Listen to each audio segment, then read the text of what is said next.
good morning, and I'm going to differentiate the cooling system on aircraft and on a helicopter.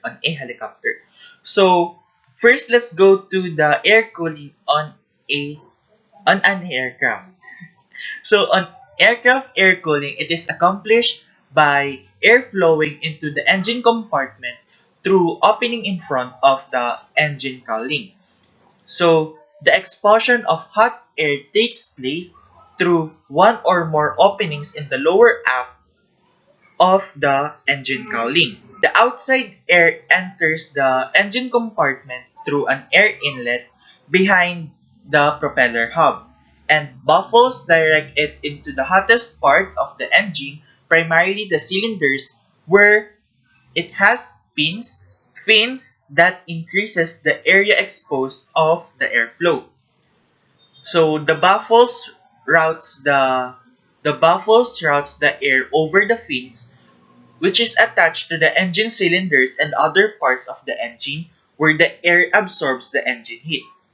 So the air cooling system is less effective during ground operations, takeoff, go-arounds, and other periods of high power, low airspeed operation.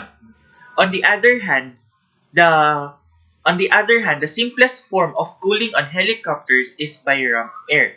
So the air ducts in front or side of the helicopters are opened or closed by the pilot to let ramp air into the cabin.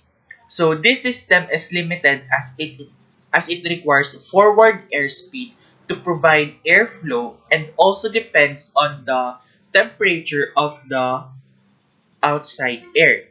So air conditioning provides better cooling, but it is more complex and weight more than ramp air system. The force of liquid cooling is the vibration and the noise are smaller than air cooling, because the number of liquid cooling fans is not as much of the air cooling, and the cooling effect is much higher than the air cooling system.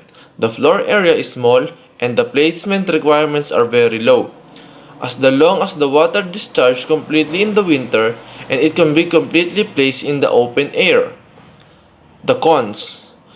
Um, The cons of liquid cooling system is the appliances or machine required for the air cooling radiator are very large, which leads to need a larger floor space to place the equipment in the aircraft, and the price is higher than the air cooling system because the structure of water cooling system is more complex than the air cooling system.